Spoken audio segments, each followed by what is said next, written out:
ఆదివారం ఉదయం తెలంగాణలో భూకంపం సంభవించినటువంటి ఘటన ఒక్కసారిగా తీవ్ర సంచలనానికి గురిచేసింది. ఉత్తర ప్రాంతాన్ని పూర్తిగా వణికించినటువంటి పరిస్థితికి దారితీసింది. దీనివల్ల ప్రాణ ఆస్తి నష్టం సంభవించినట్లు ఇప్పటివరకు ఎలాంటి ఆధారాలు లేవు. కానీ దీని దాటికి స్థానికులు ఇళ్లలో నుంచి బయటికి పరుగులు తీశారు. ప్రధాన భూకంపం తర్వాత కూడా ప్రకంపనలు సంభవిస్తుండటంతో ఇళ్లలోకి వెళ్ళడానికి భయపడ్డారు. అక్కడ కాసేపటి వరకు ఆరు బయటే గడిపినటువంటి పరిస్థితి ఏర్పడింది. ఇది ఎక్కడో కాదు, భద్రాద్రి కొత్తగూడెం జిల్లాలో ఈ వేకువజామున 2:26 ఆ ప్రాంతంలో ఈ యొక్క ప్రకంపనలు అక్కడ నమోదయ్యాయి. రిక్టర్ స్కేలు పైన దీని తీవ్రత 3.8గా నిర్ధారించినట్లు నేషనల్ సెంటర్ ఫర్ సిస్మాలజీ వెల్లడించింది. 17.492 డిగ్రీల ఉత్తర అక్షాంశం, 80.894 డిగ్రీల తూర్పు అక్షాంశం వద్ద గల ప్రాంతాన్ని భూకంప కేంద్రంగా గుర్తించింది. భద్రాచలానికి నైరుతి దిశగా 20 కిలోమీటర్ల దూరంలో ఈ యొక్క ప్రాంతం ఉంటుంది.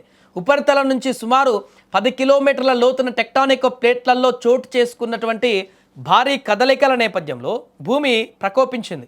తొలుత భూకంప తీవ్రతను 3.5గా అంచనా వేసిన తర్వాత దాన్ని 3.8గా సవరించారు. ప్రధాన భూకంపం తర్వాత కూడా సుమారు 25 నిమిషాల పాటు అక్కడ భూ ప్రకంపనలు సంభవించాయి. మోడిఫైడ్ మెర్కల్లీ ఇంటెన్సిటీ స్కేల్ ప్రకారం భూకంప కేంద్ర పరిసర ప్రాంతాలలో జోన్ 4 పరిధిలోకి వస్తుంది. భూకంప కేంద్రానికి 25 కిలోమీటర్ల దూరంలోని పాల్వంచలో తేలికపాటి ప్రకంపనలు కూడా రికార్డ్ అయ్యాయి.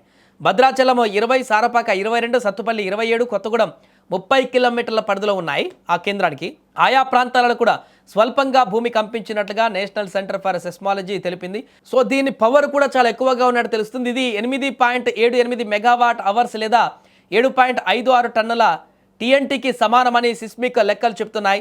ఇంతకుముందు 2022 ఫిబ్రవరి 18న ఇదే ప్రాంతంలో భూమి కంపించింది. అప్పట్లో దీని తీవ్రత రిక్టర్ స్కేలు పైన 4.3 రికార్డ్ అయింది. ఇప్పుడు దానికంటే తక్కువ తీవ్రత అయినప్పటికీ కూడా ఒక్కసారిగా అందరూ ఇళ్లలో నిద్రపోతున్నటువంటి సమయంలో వచ్చినటువంటి ఈ ప్రకంపనలు అక్కడ ఉన్నటువంటి ప్రజలందరినీ కూడా తీవ్ర భయాందోళనకు గురి చేసింది. ఏమైపోతుంది అనేటువంటి భయాందోళనతో వారు ఇళ్లలో నుంచి బయటకు వచ్చి రోడ్ల మీద అక్కడ ఉదయం వరకు కూడా భయాందోళనతో గలిపినటువంటి పరిస్థితి ఏర్పడింది. ఏదేమైనా కూడా భద్రాద్రి కొత్తగూడెంలో వచ్చినటువంటి ఈ యొక్క భూ ప్రకంపనలు ఒక్కసారిగా ఆ ప్రాంతాన్ని అంతా కూడా తీవ్ర ఆందోళనకు గురి చేశాయి.